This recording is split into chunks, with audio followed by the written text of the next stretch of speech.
ದೇವರ ನಾಮಕ್ಕೆ ಸ್ತೋತ್ರವಾಗಲಿ. ಇಂದಿನ ನಿರೀಕ್ಷೆಯ ವಾಕ್ಯಕ್ಕೆ ನಿಮ್ಮೆಲ್ಲರನ್ನೂ ಸ್ವಾಗತಿಸಿಕೊಳ್ಳುತ್ತಾ ಇದ್ದೇನೆ. ಹಾಲೆಲೂಯ. ಮತ್ತೊಂದು ಸಾರಿ ನಿಮ್ಮನ್ನು ಭೇಟಿ ಮಾಡುವುದಕ್ಕೂ ದೇವರು ಕೊಟ್ಟ ವಾಗ್ದಾನ, ಈ 5ನೇ ತಿಂಗಳು ಮೇ ತಿಂಗಳನ್ನು ನಾವು ಪ್ರವೇಶ ಮಾಡುತ್ತಾ ಇರುವಾಗ ಈ ಮೊದಲನೆಯ ದಿನದಲ್ಲಿ ದೇವರು ಕೊಡುವಂತಹ ವಾಗ್ದಾನವನ್ನು ನಾವು ಓದಿ ಪ್ರಾರ್ಥನೆ ಮಾಡೋಣ. ಯೋವೇಲನ ಪ್ರವಾದನೆಯ ಪುಸ್ತಕ 2ನೇ ಅಧ್ಯಾಯ 26ನೇ ವಾಕ್ಯ. The book of Joel chapter 2 verse 26. ನೀವು ಹೊಟ್ಟೆ ತುಂಬ ಊಟ ಮಾಡಿ ತೃಪ್ತಿಗೊಂಡು ನಿಮಗಾಗಿ ಅದ್ಭುತ ಕಾರ್ಯಗಳನ್ನು ಮಾಡಿದ ನಿಮ್ಮ ದೇವರಾದ ಯೆಹೋವನ ನಾಮವನ್ನು ಕೊಂಡಾಡುವಿರಿ. ನನ್ನ ಜನರು ಎಂದಿಗೂ ಆಶಾಭಂಗ ಪಡರು. ಆಮೇನ್. ನನ್ನ ಜನರು, ನನ್ನ ಮಕ್ಕಳು, ನನ್ನ ಪ್ರಜೆಗಳು, ನನ್ನನ್ನು ಹಿಂಬಾಲಿಸುವವರು, ನನ್ನ ಶಿಷ್ಯರು ಎಂದಿಗೂ ಆಶಾಭಂಗ ಪಡುವುದಿಲ್ಲ. ಆಮೇನ್. ದೇವರು ನಮ್ಮನ್ನು ಆಶಾಭಂಗ ಪಡಿಸುವ ದೇವರಲ್ಲ. ಆತನನ್ನು ನಂಬಿ ನಿರೀಕ್ಷಿಸುತ್ತಾ, ಆತನಿಗಾಗಿ ಕಾಯುತ್ತಾ, ಆತನ ಮಾರ್ಗದಲ್ಲಿ ನಡೆಯುತ್ತಾ, ಆತನ ವಾಕ್ಯಕ್ಕೆ ಕಿವಿಗೊಡುತ್ತಾ ಇರುವ ತಮ್ಮ ಜನರು ಎಂದಿಗೂ ಆಶಾಭಂಗ ಆಗುವುದಕ್ಕೆ ಬಿಡುವುದಿಲ್ಲ. ನಾಚಿಕೆಗೆ ಬಿಡುವ ದೇವರಲ್ಲ.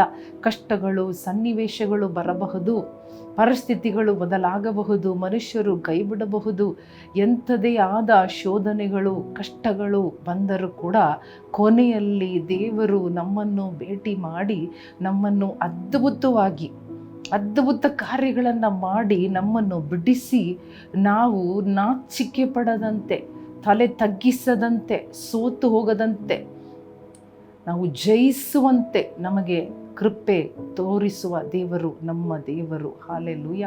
ಮಾತ್ರವಲ್ಲದೆ ಇಲ್ಲಿ ಮೊದಲು ನಾವು ನೋಡುವಾಗ, ನಾವು ಹೊಟ್ಟೆ ತುಂಬ ಊಟ ಮಾಡಿ ತೃಪ್ತಿಗೊಂಡು ಎಂಬುದಾಗಿ ನೋಡುವಾಗ, ದೇವರು ನಮ್ಮನ್ನು ಹಾಲೆಲೂಯ ಆಶೀರ್ವದಿಸಿ ನಾವು ಕಳೆದುಕೊಂಡದನ್ನು ನಮಗೆ ಪುನಃ ವಾಪಸ್ ಕೊಡುವ ದೇವರಾಗಿದ್ದಾರೆ. ಕಳೆದುಕೊಂಡ ಒಂದೊಂದನ್ನು ನಮಗೆ ರೆಸ್ಟೋರೇಷನ್ ಮಾಡುವ ದೇವರು. ಇಲ್ಲಿ ನೀವು ಮೊದಲಿನಿಂದ ಈ ಅಧ್ಯಾಯವನ್ನು ನೋಡುವಾಗ ಸುಮಾರು ಕಾರ್ಯಗಳು ಇಲ್ಲಿ ಗಮನಿಸಲ್ಪಡಬೇಕಾದ ವಿಷಯಗಳು ಇದೆ. ದೇವರು ನಮಗೆ ಕಳೆದುಕೊಂಡದನ್ನು ವಾಪಸ್ ಕೊಟ್ಟಾಗ ಸಮೃದ್ಧಿಯಾಗಿ ಕೊಡುತ್ತಾರೆ. ಅದು ಸಮೃದ್ಧಿಯಾಗಿರುತ್ತದೆ. ಅದು ನಮ್ಮ ಅಳತೆಗೆ ಮೀರಿದಂಥದ್ದಾಗಿರುತ್ತದೆ. ನಾವು ಎದುರು ನೋಡುವಿಕೆಗೆ ಮೀರಿದಂತಾಗಿರುತ್ತದೆ. ಸಮೃದ್ಧಿಯಾಗಿ ನಮಗೆ ವಾಪಸ್ ಕೊಡುವ ದೇವರು ಮಾತ್ರ ಅಲ್ಲ, ನಮಗೆ ತೃಪ್ತಿ ಕೊಡುವ ದೇವರು. Hallelujah. He is the one who satisfies us. He does not only restores whatever we lost, everything that we lost he restores back, he gives back. Hallelujah. ಅದು ಮಾತ್ರ ಅಲ್ಲ, ಅದು ಅಬಂಡೆನ್ಸ್ ಆಗಿ ಕೊಡುತ್ತಾರೆ, ಹೆಚ್ಚಾಗಿ ಕೊಡುತ್ತಾರೆ. ಮೂರನೆಯದಾಗಿ ತೃಪ್ತಿ ಕೊಡುತ್ತಾರೆ. ಅಬಂಡೆನ್ಸ್ ಅಂತ ಹೇಳುವಾಗ ನಾವು ಅಂದುಕೊಳ್ಳಬಾರದು ಜಾಸ್ತಿ ಹಣ, ಜಾಸ್ತಿ ಆಸ್ತಿ, ಜಾಸ್ತಿ ಕಾರ್ಯಗಳು, ಅದರಿಂದ ನಾವು ತೃಪ್ತಿ ಆಗುತ್ತೇವೆ ಎಂಬುದಾಗಿ ಅಲ್ಲ. ದೇವರು ಹೇಳುವುದೇನೆಂದರೆ, ನಮಗೆ ಎಷ್ಟು ಇದೆಯೋ ಅಷ್ಟರಲ್ಲಿ ತೃಪ್ತಿ, ಸಮಾಧಾನ, ಸಂತೋಷ, ನೆಮ್ಮದಿಯನ್ನು ಕೊಡುತ್ತಾರಂತೆ ಎಂಬುದಾಗಿ ವಾಗ್ದಾನ ಮಾಡುತ್ತಾ ಇದ್ದಾರೆ. ನಿಮ್ಮನ್ನು ಇದುವರೆಗೂ ಅದ್ಭುತವಾಗಿ ನಡೆಸಿದ ದೇವರು ಅಂದರೆ ಆತನ ಕೃಪೆ, ಆತನ ಕರುಣೆ, ಆತನ ದಯೆ, ಆತನ ಪ್ರೀತಿಯಿಂದ ಇದುವರೆಗೂ ಅದ್ಭುತ. He has dealt with you wondrously, miraculously, lovingly, graciously. Hallelujah. He has been merciful to you. So ಈ 3 ಆಶೀರ್ವಾದ ಅಂದರೆ ಎಲ್ಲವನ್ನು ವಾಪಸ್ ಕೊಡುವುದು, ಸಮೃದ್ಧಿಯಾಗಿ ಕೊಡುವುದು, ತೃಪ್ತಿ ಕೊಡುವುದು. 4ನೆಯದಾಗಿ ನಾವು ಆಶಾಭಂಗ ಪಡದೆ, ನಾಚಿಕೆ ಪಡದೆ ನಮ್ಮನ್ನು ಆಶೀರ್ವದಿಸುವುದು ಯಾವಾಗ ನಡೆಯುತ್ತದೆ ಎಂಬುದಾಗಿ ನೋಡುವಾಗ, ನಾವು ಮನ ತಿರುಗುವಾಗ, ಇಡೀ ಅಧ್ಯಾಯವನ್ನು ಓದಿ ನೋಡುವಾಗ, ಜನರು ಪಾಪ ಮಾಡಿ ತಪ್ಪು ಮಾಡಿದಾಗ ದೇವರು ಏನು ಅಲ್ಲಿ ಆ ಒಂದು ಹಸಿರು ಹುಳುಗಳು, ಲೋಕಸ್ಟ್, ವರ್ಮ್ಸ್, ನಾನಾ ವಿಧವಾದ ಆ ಒಂದು ಮಿಡತೆಗಳು ಕಳುಹಿಸಲ್ಪಟ್ಟು ಜನರು ಬಾಧೆಗೆ ಒಳಗಾಗಿದ್ದಾರೆ. ಅದೇ ಸಮಯದಲ್ಲಿ ದೇವರು ಕರೀತಾ ಇದ್ದಾರೆ. The middle of your problem, in your crisis, in your chaos, in your trouble, in your persecution, God is calling you to repentance because He loves you. Hallelujah. He doesn't want you to be defeated or be destroyed in your problem.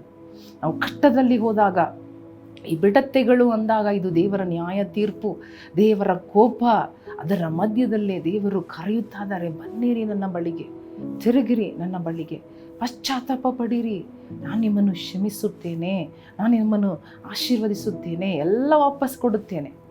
Hallelujah. ನಮ್ಮ ಅಜ್ಞಾನದಿಂದ ಅಥವಾ ಫುಲಿಶ್ನೆಸ್ಸಿಂದ, ಮೂರ್ಖತನದಿಂದ, ದುಡುಕುತನದಿಂದ ಏನೇ ನಾವು ಕಳ್ಕೊಂಡಿರಬಹುದು, ನಾವು ಮಿಡತೆಗಳಿಗೆ ಒಳಗಾಗಿರಬಹುದು. ಮಿಡತೆಗಳು ಬಂದು ನಮ್ಮ ಎಲ್ಲ ಆಶೀರ್ವಾದಗಳನ್ನು, ಮೇಲುಗಳನ್ನು, ಅಭಿವೃದ್ಧಿಗಳನ್ನು ತಿಂದು ಹಾಕಿರಬಹುದು. ನಮ್ಮ ಕುಟುಂಬವನ್ನು ಒಡೆದು ಹಾಕಿರಬಹುದು, ಸಂಬಂಧಗಳನ್ನು ಒಡೆದು ಹಾಕಿರಬಹುದು. ಇನ್ನು ಯಾವುದೇ ವಿಚಾರದಲ್ಲಿ ನಾವು ಏಟು ತಿಂದಿರಬಹುದು. Are we facing such kind of trouble in whatever area? God is calling us to repentance. ನೀನು ತಿರುಗಿ ಬರುವಾಗ ನಾನು ಎಲ್ಲವನ್ನ ವಾಪಸ್ ಕೊಡುತ್ತೇನೆ. ನಾನು ನಿನಗೆ ಹೊಟ್ಟೆ ತುಂಬ ನೀನು ಊಟ ಮಾಡುವಿ, ನೀನು ಸಮೃದ್ಧಿಯಲ್ಲಿ ಇರುವಿ. ಹಲ್ಲೆಲೂಯ. ನೀನು ತೃಪ್ತಿಯಾಗಿ ಬಾಳುವಿ, ನೀನು ಆಶಾಭಂಗ ಪಡುವುದಿಲ್ಲ. Hallelujah. God is always calling us. There is a day of the Lord. ದೇವರ ದಿನ ಎಂಬುದಾಗಿ ಒಂದಿರುತ್ತದೆ. ಆ ದಿನದಲ್ಲಿ ಖಂಡಿತ ನ್ಯಾಯ ತೀರ್ಪು ಬಂದೇ ಬರುತ್ತದೆ. ನಾವು ಭಯಪಡಿಸುವುದಕ್ಕಲ್ಲ, ಈ ವಾಗ್ದಾನವನ್ನು ಪೂರ್ತಿಯಾಗಿ ಸ್ವಾಧೀನ ಮಾಡಿಕೊಳ್ಳಬೇಕು. ಈ ಮೇ ತಿಂಗಳು ನಾವು ಎಲ್ಲವನ್ನ ವಾಪಸ್ ಪಡೆದುಕೊಳ್ಳುವ ತಿಂಗಳಾಗಿರಲಿ. ಹಣ ಕಳೆದುಕೊಂಡಿದ್ದೀವಾ, ವಸ್ತುಗಳು ಕಳೆದುಕೊಂಡಿದ್ದೀವಾ, ಆರೋಗ್ಯವನ್ನು ಕಳೆದುಕೊಂಡಿದ್ದೀವಾ, ಇನ್ನು ನೆಮ್ಮದಿ, ಸಂತೋಷ, ಕುಟುಂಬದ ಸಂಬಂಧಗಳು, ಪ್ರೀತಿಯನ್ನು ಕಳ್ಕೊಂಡಿದ್ದೀವಾ, ದೇವರು ಎಲ್ಲವನ್ನು ವಾಪಸ್ ಕೊಡುತ್ತಾರೆ, ಸಮೃದ್ಧಿಯಾಗಿ ಕೊಡುತ್ತಾರೆ. ಮಾತ್ರವಲ್ಲದೆ ನಿಮ್ಮನ್ನು ತೃಪ್ತಿಗೊಳಿಸುತ್ತಾರೆ. ತೃಪ್ತಿ ಇಲ್ಲದ ಜೀವನ ತೃಪ್ತಿ ಹೊಂದುತ್ತದೆ. ಹಲ್ಲೆಲೂಯಾ. ಮೇ ತಿಂಗಳು ನಮಗೆ ಆಶೀರ್ವಾದವಾಗಿ ದೇವರು ಬದಲಿ ಮಾಡುವುದಕ್ಕೇ ಈ ವಾಕ್ಯವನ್ನು ಹೇಳುತ್ತಾ ಇದ್ದಾರೆ. You will never be ashamed. My people will never be put to shame. That is the word of the Lord. ದೇವರ ಬಾಯಿ ಇದನ್ನು ನುಡಿಯುತ್ತಾ ಇದೆ. ಅಂದ ಮೇಲೆ ಎಷ್ಟು ಎಚ್ಚೆತ್ತುಕೊಂಡು ಎದ್ದುಕೊಂಡು ಹಲ್ಲೆಲೂಯ ದೇವರ ಕಡೆಗೆ ಬರೋಣ. ಹಲ್ಲೆಲೂಯ. ದೇವರು ನಮ್ಮನ್ನು ಡಿಸಪಾಯಿಂಟ್ ಮಾಡುವುದಿಲ್ಲ. Hallelujah. ಕ್ಷಮಿಸುತ್ತಾರೆ. He is there. He is there to forgive you. He is there to restore everything. He is there to give you satisfaction. Hallelujah. Satisfaction ಇಲ್ವಾ? ವಾಪಸ್ ಬರೋಣ ದೇವರ ಕಡೆಗೆ. ಸಮೃದ್ಧಿ ಇಲ್ವಾ? ವಾಪಸ್ ಬರೋಣ. ಕಳೆದುಕೊಳ್ಳುತ್ತಾ ಇದ್ದೀವಾ? ದೇವರ ಹತ್ರ ವಾಪಸ್ ಬರೋಣ. ಹಲ್ಲೆಲೂಯ. ದೇವರು ನಮ್ಮನ್ನು ಆಶಾಭಂಗ ಪಡುವುದಿಲ್ಲ. ದೇವರು ನಿಮ್ಮನ್ನು ಆಶಾಭಂಗ ಪಡಿಸುವುದಿಲ್ಲ. ನನ್ನ ಮಗನೇ, ಮಗಳೇ, ಹಲ್ಲೆಲೂಯ, ಸಹೋದರನೇ, ಸಹೋದರಿಯೇ, ನೀನು ಆಶಾಭಂಗ ಪಡುವುದು ದೇವರ ಚಿತ್ತ ಅಲ್ಲ. You being in shame is not the will of God. It's not the plan of God. It's only a call. Hallelujah. It's only a call that you have to return. You have to repent. You have to come back. ಅಷ್ಟೇ. ಬೇರೇನು ದೇವರಿಗೆ ಬೇಕಾಗಿಲ್ಲ. You come to him, come to me, all who are burdened and heavy laden. ಎಲೇ ಕಷ್ಟಪಡುವವರೇ, ಭಾರ ಹೊತ್ತವರೇ, ನನ್ನ ಬಳಿಗೆ ಓಡಿ ಬರೋಣವಾ. ಈ ಮೇ ತಿಂಗಳು ನಮಗೆ ಖಂಡಿತವಾಗಿ ಕಣ್ಣು ಮುಚ್ಚಿ ದೇವರಿಗೆ ಸ್ತೋತ್ರ ಮಾಡುತ್ತಾ, ಈ ಮೇ ತಿಂಗಳು 5ನೇ ತಿಂಗಳಿಗಾಗಿ ಸ್ತೋತ್ರ ಮಾಡೋಣ. ಈ ತಿಂಗಳನ್ನು ದೇವರ ಕೈಯಲ್ಲಿ ಒಪ್ಪಿಸಿಕೊಡ್ರಿ. ನಿಮ್ಮನ್ನು ಒಪ್ಪಿಸಿಕೊಡ್ರಿ. ಹಲ್ಲೆಲೂಯಾ. ನಿಮ್ಮ ಎಲ್ಲ ಕಾರ್ಯಗಳನ್ನು ಒಪ್ಪಿಸಿಕೊಡ್ರಿ. ದೇವರ ಮುಂದೆ ಬಿಚ್ಚಿ ಎಲ್ಲವನ್ನ ಸುರಿಸ್ರಿ. ಹೃದಯವನ್ನು ಓಪನ್ ಮಾಡ್ರಿ. ಹಲ್ಲೆಲೂಯಾ. ನನ್ನ ಜನರು, this is the promise of God, almighty God. He is promising you, he is telling you, hallelujah, you, hallelujah, will never be put to shame. Instead of shame, I will give you double honor. Wherever you were put to shame, hallelujah, there I will give you honor, double honor. I will satisfy you. I will lift your head. I will anoint your head. Hallelujah. ನಿನ್ನ ತಲೆಯನ್ನು ನಾನು ಅಭಿಷೇಕಿಸುವೆನು, ನಿನ್ನ ತಲೆಯನ್ನು ನಾನು ಎತ್ತುವೆನು. ನನ್ನ ಬಳಿಗೆ ಬಾ. Hallelujah. ಸ್ತೋತ್ರ. ದೇವರ ದಿನ ಬರುವುದರ ಒಳಗಾಗಿ, ಮಿಡತೆಗಳು ತಿಂದು ಮುಗಿಸಿರೋದರ ಒಳಗಾಗಿ ದೇವರ ಕಡೆಗೆ ಓಡಿ ಬರೋಣ. ದೇವರೇ, ನಿನ್ನ ಬಳಿಗೆ ಬರುತ್ತೇನೆ ಎಂಬುದಾಗಿ ಹೇಳೋಣವ. ಬಾಯಿ ಬಿಟ್ಟು ಹೇಳ್ರಿ. ದೇವರನ್ನೆಲ್ಲ ಪುನಃ ವಾಪಸ್ ಕೊಡುತ್ತಾರೆ. All the years the locust had eaten. Bible ಹೇಳುತ್ತಾ ಇದೆ. ಹಲ್ಲೆಲೂಯಾ. ನಾನು ತಿರುಗಿ ನಿನಗೆ ಕೊಡುತ್ತೇನೆ. ಆ ವರ್ಷಗಳು, ಎಷ್ಟು ವರ್ಷಗಳು ನೀನು ಕಳೆದುಕೊಂಡಿಯೋ, ಎಷ್ಟು ವರ್ಷಗಳು ನಿನಗೆ ಲಾಸ್ ಆಯಿತೋ, ಎಷ್ಟು ವರ್ಷಗಳು ನೀನು ಅನಾರೋಗ್ಯವಾಗಿದೆಯೋ, ಎಷ್ಟು ವರ್ಷಗಳು ನೀನು ಸಾಲದಲ್ಲಿ ಇದೆಯೋ, ಎಷ್ಟು ವರ್ಷಗಳು ಆರ್ಥಿಕ ಸಮಸ್ಯೆಗಳನ್ನು ಫೇಸ್ ಮಾಡುತ್ತಾ ಇದೆಯೋ, ಅಷ್ಟು ವರ್ಷಗಳು ನಾನು ನಿನಗೆ ವಾಪಸ್ ಕೊಡುತ್ತೇನೆ. I will restore. Hallelujah. Thank you. My people, they will never be put to shame. ನನ್ನ ಜನರು ಆಶಾಭಂಗ ಪಡುವುದಿಲ್ಲ.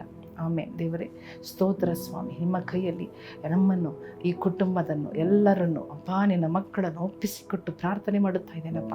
ಈ ಟಿ ವಿ ಚಾನಲನ್ನು ಆಶೀರ್ವಾದ ಮಾಡಿರಿ ಅಪ್ಪ. ಸ್ತೋತ್ರ. ಪ್ರತಿಯೊಂದು ಕುಟುಂಬಗಳು, ನನ್ನನ್ನು ಕೇಳುತ್ತಾ ಇರುವ ಒಂದೊಂದು ಕುಟುಂಬಗಳು ಏಸಪ್ಪ ಆಶೀರ್ವದಿಸಲ್ಪಡಲಿ. ಈ ತಿಂಗಳು ನಿಮ್ಮ ಮಕ್ಕಳು ತೃಪ್ತಿಗೊಳ್ಳುವ ತಿಂಗಳಾಗಿ ಇರಲಿ ಏಸಪ್ಪ. ಎಲ್ಲ ನಾಚಿಕೆ ಬದಲಾಗಲಿ, ಘನ ಬರಲಿ, ಗೌರವ ಬರಲಿ, ನಾಚಿಕೆ ಹೋಗಲಿ.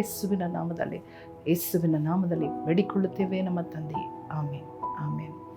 ಪ್ರಿಯ ಸಹೋದರ ಸಹೋದರಿಯರೇ, ದೇವರು ಕೊಟ್ಟ ವಾಗ್ದಾನವನ್ನು ಗಟ್ಟಿಯಾಗಿ ಹಿಡಿದುಕೊಳ್ಳ್ರಿ. ಅದು ಹೇಳಿದ ಹಾಗೆ ಮಾಡ್ರಿ. ಖಂಡಿತ ನೀವು ಆಶಾಭಂಗ ಪಡುವುದಿಲ್ಲ. ಆಮೇನ್. ದೇವರು ನಿಮ್ಮನ್ನು ಆಶೀರ್ವದಿಸಲಿ. ಆಮೇನ್.